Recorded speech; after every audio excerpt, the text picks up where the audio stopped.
Hello student, welcome to my science mentor. અને આજે આપણે ચાલુ કરવા જઈ રહ્યા છીએ લાઇસોઝોમ્સ. એ પહેલા આપણે લાસ્ટ લેક્ચરની અંદર શું કરેલું હતું એ પહેલા જોઈ લઈએ. તો લાસ્ટ લેક્ચરની અંદર આપણે અંતઃપટલમય તંત્ર ચાલુ કરેલું હતું. હવે અંતઃપટલમય તંત્ર શું છે? તો કે ભાઈ કોષની અંદર ઘણી બધી અંગિકાઓ આવેલી હોય છે. એ અંગિકાઓ એક સાથે ભેગી મળીને કાર્ય કરે છે અને એક તંત્રની રચના કરે છે. અને જેને આપણે શું કહીશું તો કે ભાઈ અંતઃપટલમય તંત્ર. તો એમાં કઈ કઈ અંગિકાઓ આવે છે? તો કે એમની અંદર અંતઃકોષરસ ઝાડ આવશે, ગોલ્ગી આવશે, લાઇસોઝોમ્સ આવશે અને રસધાની આવશે. જેમાંથી બે અંગિકાઓ યાની કે અંતઃકોષરસ ઝાડ અને ગોલ્ગી એ આપણે લાસ્ટ લેક્ચરની અંદર કાર્ય સાથે ભણી ગયા છીએ. આજે આપણે ભણવા જઈ રહ્યા છીએ લાઇસોઝોમ્સ અને રસધાની. હે ને? તો એ પહેલા આપણે જોઈ લઈએ કે ભાઈ લાઇસોઝોમ્સનું કાર્ય શું હોય છે. હવે લાઇસોઝોમ્સનું કાર્ય ભણવા પહેલા આપણને અંતઃકોષરસ ઝાડ અને ગોલ્ગી કાયનું કાર્ય ખબર હોવી જોઈએ. તો જરાક જોઈ લઈએ. તો શું હોય છે? કોષ હોય છે, કોષ કેન્દ્ર પટલ હોય છે, અને એમની અંદર કોષ કેન્દ્ર હોય છે. હવે કોષ કેન્દ્ર પટલથી લઈને કોષ રસ પટલ સુધી અંતઃકોષરસ ઝાડ લંબાયેલી હોય છે. હવે અંતઃકોષરસ ઝાડ બે પ્રકારની હોય છે. કઈ કઈ? એક તો ખરબચડી અને બીજી કઈ હશે તો કે લીસી હશે. તો આપણે અહીંયા ડ્રો કરવા જઈ રહ્યા છીએ એ છે કઈ? તો કે ભાઈ ખરબચડી અંતઃકોષરસ ઝાડ. હવે ખરબચડી અંતઃકોષરસ ઝાડ શું બનાવશે? તો કે સર પ્રોટીન બનાવશે. ઓકે. હવે સિમ્પલ પ્રોટીન હશે એટલા માટે હવે એને આપણે પેકેજિંગ કરવું પડશે. તો પેકેજિંગ આપવાનું કામ કોણ કરશે? તો કે ભાઈ આપણી ગોલ્ગી કાય. બરોબર. ગોલ્ગી કાય શું કરશે? એ પ્રોટીનનું પેકેજિંગ કરશે અને બીજા કોષની અંદર પહોંચાડવા માટે મદદ કરશે. હવે માની લો કે એ પ્રોટીનનું પેકેજિંગ કર્યું, બરોબર. ત્યારબાદ એમને ખબર પડી કે એ પ્રોટીન ખરાબ છે. બરોબર, એ પ્રોટીન કંઈ કામનું નથી, ખોટું બનાવાઈ ગયું છે. તો હવે શું કરવું પડશે? તો કે એ પ્રોટીનનો મારે રીયુઝ કરવો પડશે, ફરીથી યુઝ કરવો પડશે, જેના લીધે મારે એને તોડવું પડશે. તો એ પ્રોટીનને તોડવા માટેનું એક અલગથી અંગિકા વિકસાવવામાં આવી અને એ અંગિકા કઈ હતી? તો કે ભાઈ લાઇસોઝોમ્સ હતી. બરોબર. કઈ અંગિકા હતી? લાઇસો સોરી, રોંગ સ્પેલિંગ. હા, લાઇસોઝોમ્સ. હવે શું છે લાઇસોઝોમ્સ એ આપણે પહેલા ડિટેલમાં જોઈ લઈએ. લાઇસોઝોમ્સ એવી અંગિકા છે કે જેની અંદર શું ભરેલું હશે? તો કે ઉત્સેચકો ભરેલા હશે. બરોબર. અલગ અલગ પ્રકારના એની અંદર ઉત્સેચકો ભરેલા હશે. હવે કેવા ઉત્સેચકો ભરેલા હશે? તો કે ભાઈ હાઇડ્રોલાઇટિક ઉત્સેચકો ભરેલા હશે. જોઈ લઈએ શું છે. બરોબર. તો આ છે લાઇસોઝોમ્સ. લાઇસોઝોમ્સ. અને આ લાઇસોઝોમ્સની અંદર ઉત્સેચકો ભરેલા હશે. ઉત્સેચકો. હવે ઉત્સેચકો એટલે શું? તો કે ભાઈ એ પ્રક્રિયામાં ભાગ લેશે, પ્રક્રિયાને ઝડપી બનાવશે અને પાછા મૂળ સ્વરૂપે પાછા ફરશે. બરોબર. તો એને આપણે ઉત્સેચકો કહીશું. મૂળ એનો હેતુ શું હોય છે? તો કે ભાઈ પ્રક્રિયાને ઝડપી બનાવવાનો. ઓકે. હવે ઉત્સેચકો કેવા હોય છે? તો કે ભાઈ હાઇડ્રોલાઇટિક ઉત્સેચકો. લખી લઈએ, હાઇડ્રોલાઇટિક લાઇટિક ઉત્સેચકો. હવે હાઇડ્રોલાઇટિક ઉત્સેચકો એટલે શું? તો કે હાઇડ્રોલાઇસિસ કરશે. અને હાઇડ્રોલાઇસિસ એટલે શું? તો કે જલ વિચ્છેદન. જલ વિચ્છેદન એટલે તમને એક વસ્તુ કહી દઉં કે ભાઈ માનો કે મારી પાસે એક મોટો અણુ હોય, યાની કે મારી પાસે પોલિમર હોય. બરોબર. તો આવા ઉત્સેચકો શું કરશે? તો કે આવા અણુઓને નાના નાના કણોની અંદર વિભાજિત કરી નાખશે. ખ્યાલ આવ્યો? આવા નાના નાના કણોની અંદર એમને વિભાજિત કરી નાખશે. ખ્યાલ આવ્યો? તો એને શું કહેવામાં આવે છે? હાઇડ્રોલાઇટિક ઉત્સેચકો. તો માનો કે મારી પાસે કોઈ ખરાબ અણુ બની ગયો છે, તો હું શું કરીશ? તો કે એને સિમ્પલ કે ભાઈ લાઇસોઝોમ્સની અંદર ટ્રાન્સફર કરી દઈશ અને લાઇસોઝોમ્સ પાસે આવા ઉત્સેચકો હશે અને જે ઉત્સેચકો શું કરશે? તો કે ભાઈ મારો જે અણુ બનેલો છે એ અણુને તોડી નાખશે અને નાના નાના કણોની અંદર એને શું કરી દેશે? તો કે ફેરવી દેશે, જેનાથી હું એ નાના કણોને બીજા કામની અંદર હું યુઝ કરી લઈશ. ખ્યાલ આવ્યો? તો જોઈએ લાઇસોસોમ શું છે. તો કે ભાઈ આ પટલમય પુટકીય સંરચના હોય છે કે જે પેકેજિંગ ક્રિયા દ્વારા ગોલ્ગી પ્રસાધનમાંથી નિર્માણ પામે છે. મુક્ત થયેલ લાઇસોઝોમ્સ પુટિકાઓમાં બધા જ પ્રકારના હાઇડ્રોલાઇટિક ઉત્સેચકો હોય છે, જેવા કે હાઇડ્રોલેટ્સ, લાઇપેઝ. લાઇપેઝ શું કરશે? તો કે ભાઈ લિપિડનું ડાયજેશન કરશે, યાની કે લિપિડનું પાચન કરશે, યાની કે લિપિડના અણુઓને નાના નાના અણુઓમાં કન્વર્ટ કરી દેશે. પ્રોટીએસ શું કરશે? પ્રોટીનનું પાચન કરશે. કાર્બોહાઈડ્રેટ શું કરશે? તો કે ભાઈ એ કાર્બોદિતનું પાચન કરશે. અને ન્યુક્લિયસ છે એ ન્યુક્લિક એસિડ યાની કે ડીએનએ ના અણુઓનું અથવા તો આરએનએ ના અણુઓનું પાચન કરશે. હવે આ બધા જૈવિક અણુઓ વિશે તમે 9મા ચેપ્ટરની અંદર ડિટેલમાં અભ્યાસ કરવાના છો. તો આવા હાઇડ્રોલાઇટિક ઉત્સેચકો જોવા મળે છે લાઇસોસોમ્સની અંદર. આગળ એવું કહે છે કે જે ઇષ્ટતમ પીએચમાં સાર્વત્રિક રીતે સક્રિય હોય છે. એને સારી એવી પીએચ મળે, બરોબર, મતલબ એવી પીએચ કે જેની અંદર તે પોતે સાનુકૂળ રીતે કાર્ય કરી શકે એવી પીએચની અંદર એ સારી રીતે કાર્ય કરે છે. આ ઉત્સેચકો અનુક્રમે લિપિડ્સ, પ્રોટીન, કાર્બોદિત અને ન્યુક્લિક એસિડના પાચન માટે સક્ષમ હોય છે. ખ્યાલ આવ્યો? લિપિડનું પાચન કરવા માટે લાઇપેઝ, લાઇપેઝ, પ્રોટીનના પાચન કરવા માટે પ્રોટીએઝ, પ્રોટીએઝ, બરોબર, કાર્બોદિતના પાચન કરવા માટે કાર્બોહાઈડ્રેટ્સ, કાર્બોહાઈડ્રેટ્સ, બરોબર, અને ન્યુક્લિક એસિડના પાચન કરવા માટે ન્યુક્લિએઝ, બરોબર. તો જેની પાછળ એઝ લાગે ને, જો આ બધાની પાછળ શું લાગે છે? એઝ લાગે છે, બરોબર.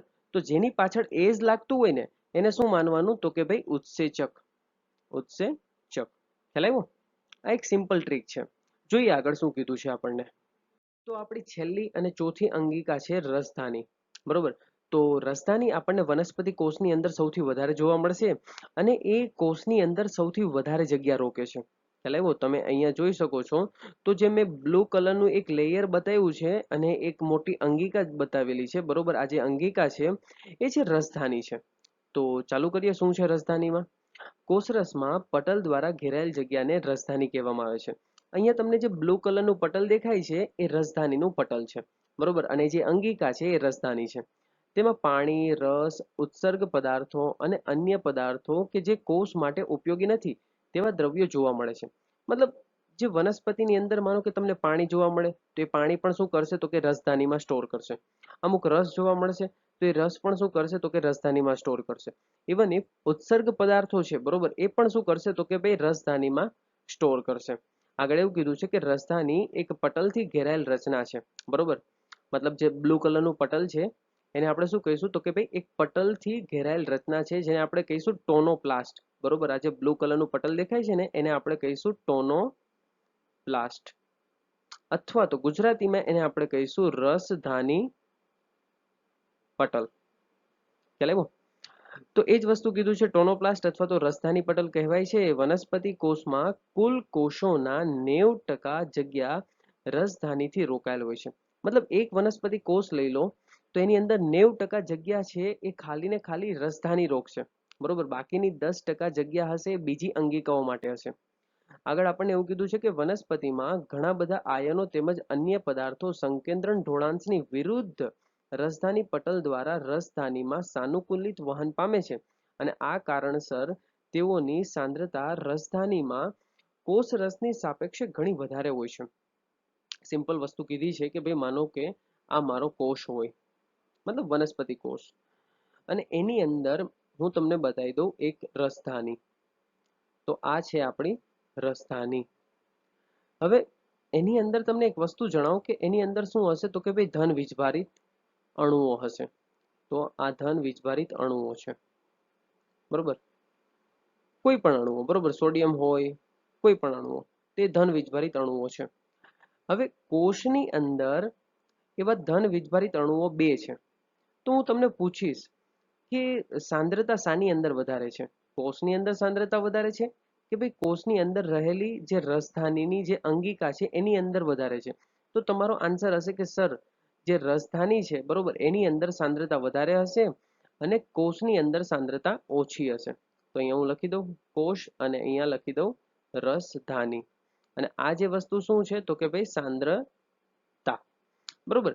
તો હવે તમારે શું કરવું પડશે? કોષમાંથી જો રસધાનીમાં તમારે અણુઓ ટ્રાન્સફર કરવા હોય તો તમારે ચડવો પડશે ઢાળ, યાની કે ઢોળાંશની વિરુદ્ધ દિશામાં તમારે વહન કરવું પડશે ને જેના લીધે એટીપીની જરૂર પડશે, બરોબર. અને એટીપી તેમજ તમને આ જે બ્લુ કલરની જે રસધાની પટલ યાની કે ટોનોપ્લાસ્ટ દેખાય છે એની અંદર વિશિષ્ટ પ્રકારના પ્રોટીન પણ આવેલા હશે. શું આવેલા હશે? તો કે ભાઈ વિશિષ્ટ પ્રકારના પ્રોટીન આવેલા હશે, આવા પ્રોટીન, બરોબર. અને જેની અંદરથી શું થશે? તો કે આપણા જે ધન વીજભારિત અણુઓ છે એ ધન વીજભારિત અણુઓ પસાર થશે. ખ્યાલ આવ્યો? તેને શું કહેવામાં આવે છે? તો કે ભાઈ સાનુકૂલન કહેવામાં આવે છે અથવા તો સાનુકૂલિત વહન કહેવામાં આવે છે. સાનુકૂલિત વહન. ખ્યાલ આવ્યો? કારણ કે અહીંયા વિશિષ્ટ પ્રકારના પ્રોટીન આવ્યા છે જે શું કરશે તો કે બહારથી કોઈ પણ અણુને અંદર આવવા દેવા માટે શું કરશે તો કે પોતે માર્ગ પૂરો પાડશે, અને જેને આપણે સાનુકૂલિત વહન કહીશું. ખ્યાલ આવ્યો? તો પહેલી વસ્તુ તો કેવું વહન હતું તો કે ભાઈ સંકેન્દ્રણ ઢોળાંશની વિરુદ્ધ દિશામાં થતું વહન હતું, બરોબર. અને પ્લસ એની અંદર શું હતું તો કે ભાઈ એક વધારાના પ્રોટીન પણ આવેલા હતા વિશિષ્ટ પ્રકારના, બરોબર. અને જેના લીધે આપણે એને શું કહીશું તો કે સાનુકૂલિત વહન પણ કહીશું. હવે વિચારો કે ભાઈ આવી રીતે બધી વસ્તુ તમે રસધાનીની અંદર ભરતા જશો તો શું હશે તો કે ભાઈ કોષની અંદર એવી કોઈ વસ્તુ બચશે નહીં, અને બધી જ વસ્તુ એ રસધાનીમાં ભરાઈ જશે. અને જેના લીધે રસધાનીની અંદર શું થશે તો કે ભાઈ જે કોન્સન્ટ્રેશન હશે, બરોબર, જે આપણે શું કહેવાય રસધાનીની જે સાંદ્રતા હશે એ સૌથી વધારે થઈ જશે. કોની સાપેક્ષમાં તો કે ભાઈ કોષ રસની સાપેક્ષમાં. ખ્યાલ આવ્યો? આગળ જોઈએ તો કે ભાઈ અમીબામાં આકુંચક રસધાની ઉત્સર્જન માટે મહત્વપૂર્ણ હોય છે. અમીબાનો જે કોષ હોય છે એની અંદર આ રસધાનીનું કામ શું હોય છે તો કે ભાઈ ઉત્સર્જન કરવાનું હોય છે. ખ્યાલ આવ્યો? ખરાબ પદાર્થોનો બહાર નિકાલ કરવા માટેનો યુઝ હોય છે. આગળ એવું કીધું છે કે ભાઈ ઘણા બધા કોષો જેવા કે પ્રોટિસ્ટામાં અન્નધાનીનું નિર્માણ ખાદ્ય પદાર્થોના ગ્રહણ કરવા માટે થાય છે, બરોબર. મતલબ પ્રોટિસ્ટા એટલે શું તો કે ભાઈ તમને ખબર જ હશે કે ભાઈ અમીબા છે, પેરામિશિયમ છે, આ બધાનો સમાવેશ પ્રોટિસ્ટામાં થાય છે. તમે ધોરણ 9 ની અંદર આ બધી વસ્તુ શીખી ગયા હશો, અને 11મા ની અંદર પણ તમારે શીખવાની છે, બરોબર. તો આ બધા પ્રોટિસ્ટાની અંદર આ રસધાનીનું કામ શું હોય છે તો કે ભાઈ એક અન્નધાનીનું કામ હોય એના જેવું જ એમનું કામ હશે.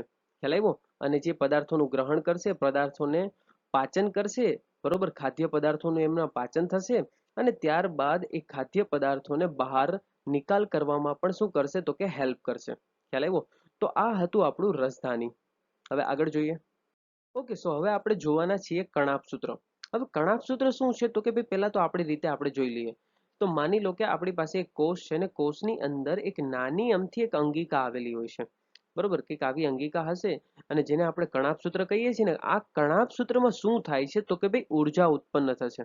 શું ઉત્પન્ન થશે? ઉર્જા ઉત્પન્ન થશે. અને જેના લીધે એને શું કહેવામાં આવે છે તો કે કોષનું પાવર હાઉસ કહેવામાં આવે છે. શું કહેવામાં આવે છે? Power house. ખ્યાલ આવ્યો? તો જોઈ લઈએ શું કીધું છે આપણને. કણાભસૂત્રને જ્યાં સુધી વિશિષ્ટ રીતે અભિરંજિત યાની કે રંગીન, ખ્યાલ આવ્યો, અભિરંજિત કરવામાં નથી આવતું ત્યાં સુધી માઇક્રોસ્કોપ દ્વારા તેને નિહાળી શકાતું નથી. ખ્યાલ આવ્યો? એને અલગ પ્રકારથી એક કલર આપવામાં આવે છે, ને ત્યારબાદ આપણે એને ઇલેક્ટ્રોન માઇક્રોસ્કોપ દ્વારા નિહાળી શકશું. આગળ એવું કીધું છે કે ભાઈ પ્રત્યેક કોષોમાં કણાભસૂત્રની સંખ્યા જુદી જુદી હોય છે. ખ્યાલ આવ્યો? અને જેનો આધાર કોષની દેહધાર્મિક ક્રિયાશીલતા ઉપર હોય છે. યાની કે તમારું એવું એક અંગ છે કે જે બહુ કાર્ય નથી કરતું. ખ્યાલ આવ્યો? તો એવા અંગની અંદર રહેલા કોષની અંદર કણાભસૂત્રની સંખ્યા ઓછી જોવા મળશે. જ્યારે તમારું એક અંગ એવું છે કે જે બહુ કાર્ય કરે છે, તો એવા અંગની અંદર રહેલા કોષની અંદર ઘણા બધા કણાભસૂત્ર તમને જોવા મળશે. શા માટે? કારણ કે કણાભસૂત્ર શું કરે છે તો કે ભાઈ ઉર્જાનું નિર્માણ કરે છે. હવે જે અંગ કાર્ય કરતો હોય એને ઉર્જાની વધારે પડતી જરૂરિયાત હોય, એટલા માટે એવા અંગની અંદર કણાભસૂત્રની સંખ્યા વધારે જોવા મળશે. આગળ એવું કીધું છે કે ભાઈ તેના આકાર અને કદમાં પણ નોંધનીય વિવિધતા જોવા મળે છે. તે રકાબી આકાર અને નળાકાર આકારના જોવા મળે છે. તો રકાબી આકાર એટલે આવા, અને નળાકાર આકાર એટલે આવા. જે 0.2 થી 1 માઇક્રોમીટર જેટલો વ્યાસ ધરાવે છે, અને 1 થી 4.1 માઇક્રોમીટર જેટલી લંબાઈ ધરાવે છે. વ્યાસ આવો હોય છે, લંબાઈ કંઈક આવી હશે. એટલે જો નળાકાર હોય તો આપણને 0.2 થી 1 માઇક્રોમીટર જેટલો વ્યાસ ધરાવશે, અને એવું કીધું છે કે ભાઈ 1 થી 4.1 માઇક્રોમીટર જેટલી લંબાઈ ધરાવશે. આગળ એવું કીધું છે કે ભાઈ કણાભસૂત્ર બેવડી પટલમય રચના ધરાવે છે, જેવા કે બાહ્ય પટલ અને અંતઃપટલ, કે જે તેના અવકાશને બે સ્પષ્ટ જલકૃત વિસ્તારોમાં જેવા કે બાહ્ય કક્ષ અને અંતઃકક્ષમાં વિભાજિત કરે છે. માની લો કે આપણી પાસે આ એક કણાભસૂત્ર છે. તો કણાભસૂત્ર, બરોબર, એમાં તમને બે પટલ જોવા મળશે. જે બહારની તરફ હોય એને આપણે શું કહીશું તો કે ભાઈ બાહ્ય પટલ, અને જે અંદરની તરફ હોય, બરોબર, જે અંદરની તરફ હોય એને આપણે શું કહીશું તો કે ભાઈ અંતઃપટલ કહીશું. ખ્યાલ આવ્યો? જે આવું ગળીમય હશે, આવું હશે. ખ્યાલ આવ્યો? તો જે અંદરનું પટલ છે એ કેવું છે તો કે ભાઈ અંતઃપટલ. હવે જે બાહ્ય પટલ છે એને આપણે બાહ્ય કક્ષ કહીશું, બરોબર, બહારનો ખંડ. અને અંતઃપટલ છે એને આપણે અંતઃકક્ષ કહીશું. તો એવું જ કીધું છે કે અંતઃકક્ષને આધારક કહેવામાં આવે છે. અંતઃકક્ષને એટલે કે અંદરના જે ભાગને આપણે શું કહીશું તો કે આધારક કહીશું. આધારક. હવે એવું કહે છે કે ભાઈ બાહ્ય પટલ હશે, કેવું હશે? સળંગ હશે અને કણાભ સૂત્રની બાહ્ય સીમા રચશે. જ્યારે એનું અંતઃપડ હશે એ કેવું હશે તો કે ભાઈ આધારક બાજુ અંતરવલનથી અનેક પ્રવર્ધો રચશે અને આ પ્રવર્ધોને આપણે શું કહીશું તો કે ક્રિસ્ટી કહીશું. તો જે મેં અંદરનું પટલ મેં કેવું દોર્યું હતું તો કે ભાઈ આવું ગળીવાળું દોર્યું હતું. ખ્યાલ આવ્યો? જેને શું કહેવામાં આવે છે? આવી ગળી પડે છે ને એ ગળીને શું કહેવામાં આવે છે? અંતરવલન. ખ્યાલ આવ્યો? અંતરવલન. ખ્યાલ આવ્યો? અને અંતરવલન પામીને આવી ગળીમય રચના બનાવશે. ખ્યાલ આવ્યો? અને ગળીમય રચના બનાવે જેને આપણે શું કહીશું તો કે ક્રિસ્ટી કહીશું. શું કહીશું? ક્રિસ્ટી. ખ્યાલ આવ્યો? યાદ રાખવાનું છે. ક્રિસ્ટી તેના સપાટીય ક્ષેત્રફળમાં વધારો કરશે. સિમ્પલ છે. જો આવું હોત તેને ખાલી આટલી જ સપાટી મળત, પરંતુ મેં શું કરી દીધું છે તો કે ભાઈ એટલી જ જગ્યાની અંદર આવી ખાંચાવાળી જગ્યા બનાવી છે, જેના લીધે એની જો સપાટી છે ને એ વધી ગઈ. ખ્યાલ આવ્યો? એવી રીતે કીધું છે આની અંદર. આગળ જોઈએ, કણાભ સૂત્રના બંને પટલોમાં તેના કાર્યો સંબંધિત વિશિષ્ટ ઉત્સેચકો જોવા મળે છે. ખ્યાલ આવ્યો? જે શું કરે છે તો કે ભાઈ કણાભ સૂત્રના કાર્ય સંબંધિત હોય છે અને કણાભ સૂત્રમાં જારક શ્વસન માટેનું સ્થાન છે. શું કીધું છે તો કે ભાઈ કણાભ સૂત્રની અંદર વિશિષ્ટ પ્રકારના ઉત્સેચકો આવેલા હોય છે.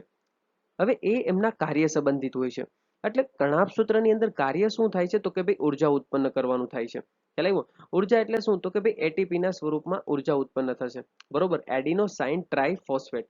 તો એટીપી ના સ્વરૂપમાં ઉર્જા ઉત્પન્ન થાય છે, તો એની અંદર ઉત્સેચકો કેવા આવ્યા હશે તો કે ભાઈ એટીપીએસ છે. બરોબર, એવા ઉત્સેચકો આવ્યા હશે કે જે એટીપી બનાવવાનું કામ કરતા હશે.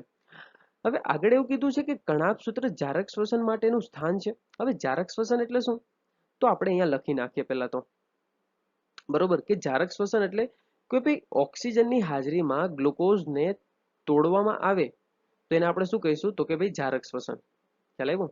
તો અહીંયા પહેલા લખીએ જારક શ્વસન. ખ્યાલ આવ્યો?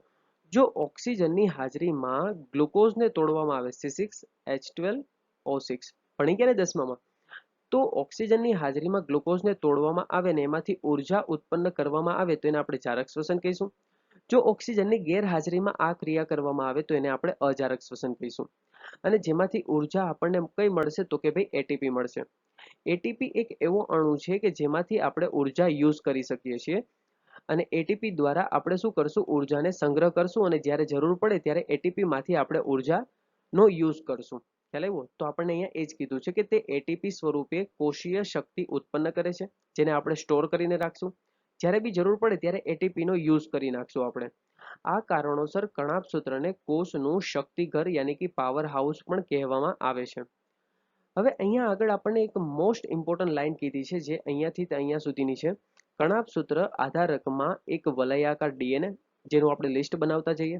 બરોબર, અહીંયા અને આપણે રફ કરી દઈએ તો એની અંદર આપણને શું જોવા મળે છે તો કે ભાઈ પહેલી વસ્તુ તો આપણને એવું કીધું છે કે એની અંદર આપણને વલયાકાર ડીએનએ જોવા મળશે. વલયાકાર ડીએનએ. ખ્યાલ આવ્યો? બીજી વસ્તુ શું જોવા મળે છે તો કે ભાઈ થોડા ઘણા આરએનએ ના અણુ, એટલે આરએનએ ના અણુ આસાની અંદર જોવા મળે છે કણાભ સૂત્ર. બરોબર, રિબોસોમ્સ 70S. બરોબર, એટલે રિબોસોમ્સ કેવા છે તો કે ભાઈ 70S. બરોબર, અને એવું કીધું છે કે પ્રોટીન સંશ્લેષણ માટેના આવશ્યક ઘટકો, એટલે કે ભાઈ પ્રોટીન સંશ્લેષણ માટેના આવશ્યક ઘટકો. ખ્યાલ આવ્યો? આ બધી વસ્તુ કેમાં છે તો કે ભાઈ કોષ છે, કોષની અંદર રહેલી એક નાનકડી અંગિકાની અંદર છે. બરોબર, તો આવા બધા ઘટકો એક નાનકડી અમથી અંગિકામાં છે, જેના લીધે એને શું કહેવામાં આવે છે તો કે ભાઈ અર્ધ સ્વયં સંચાલિત અંગિકા. અર્ધ સ્વયં સંચાલિત અંગિકા. શા માટે એ પણ તમને કહું. અર્ધ સ્વયં સંચાલિત અંગિકા. રીઝન એવું છે કે આવી બધી વસ્તુ શાની અંદર તમને જોવા મળશે તો કે એક લાક્ષણિક કોષની અંદર તમને જોવા મળશે. શાની અંદર જોવા મળશે? એક કોષની અંદર જોવા મળશે. જો તમારે કોષને ચલાવવો હોય તો એની અંદર ડીએનએ હોવું જોઈએ, આરએનએ હોવું જોઈએ, રિબોઝોમ્સ હોવા જોઈએ, બરોબર. પ્રોટીન સંશ્લેષણ માટેના આવશ્યક અંગો હોવા જોઈએ, બરોબર, મતલબ ઘટકો હોવા જોઈએ, અંગો તો ના હોય, ઘટકો હોવા જોઈએ. તો આવા બધા ઘટકો કોષમાં રહેલી એક નાનકડી અમથી અંગિકામાં પણ છે, બરોબર. એટલા માટે આ અંગિકા પોતે સ્વતંત્ર રીતે પણ કાર્ય કરી શકે છે, બરોબર. એટલા માટે એને શું કીધું છે તો કે ભાઈ અર્ધ સ્વયં સંચાલિત અંગિકા. ખ્યાલ આવ્યો? તો આ સાથે કણાભ સૂત્ર પૂરું થાય છે. અને આપણે પાછલી સ્લાઇડની અંદર આપણે શું જોવાના છીએ તો કે ભાઈ કણાભ સૂત્રની આકૃતિ જોવાના છીએ. તો ચાલો જોઈ લઈએ. તો હવે આપણે જોવાની છે કણાભ સૂત્રની આકૃતિ. તો કણાભ સૂત્રની આકૃતિ તમે જોશો તો એમની અંદર તમને બાહ્ય પટલ જોવા મળશે, જે બહારની તરફ આવેલું હોય છે. અંતઃપટલ જોવા મળશે, બરોબર. હવે આ બાહ્ય પટલ અને અંતઃપટલ વચ્ચે તમને જે જગ્યા જોવા મળે છે, જેને આપણે શું કહીશું તો કે ભાઈ આંતરપટલીય અવકાશ અથવા તો આંતરપટલ અવકાશ. ખ્યાલ આવ્યો? આંતરપટલ અવકાશ. ખ્યાલ આવ્યો? હવે તમને જે અંતઃપટલ છે, અંતઃપટલની અંદર તમને એક ગ્રીન કલરનું આધારક જોવા મળે છે, અથવા તો એને આપણે ઇંગ્લિશમાં કહીશું મેટ્રિક્સ. ખ્યાલ આવ્યો? તો એ તમને જોવા મળે છે, બરોબર. અને એ જ આધારકની અંદર તમને વલયાકાર ડીએનએ જોવા મળશે, ત્યારબાદ આરએનએના ટુકડા જોવા મળશે, બરોબર. પ્રોટીન સંશ્લેષણ માટેના અમુક પદાર્થો તમને જોવા મળશે. ત્યારબાદ એની અંદર એવું કીધું છે કે ભાઈ એની અંદર તમને ઘણા બધા ઉત્સેચકો પણ જોવા મળશે. ખ્યાલ આવ્યો? હવે અહીંયા તમને એવું કીધું છે આંતરપટલીય અવકાશ. હવે આંતરપટલીય અવકાશ એટલે શું તો કે ભાઈ બાહ્ય પટલ અને અંતઃપટલ વચ્ચે આવેલો જે અવકાશ, બરોબર. અવકાશ એટલે જગ્યા. હવે અહીંયા બીજું એવું કીધું છે ક્રિસ્ટી પટલ. ક્રિસ્ટી પટલ એટલે શું તો કે જે ક્રિસ્ટી એટલે કે આ જે ગળીમય રચના છે ને એને આપણે શું કહીશું તો કે ભાઈ ક્રિસ્ટી, બરોબર.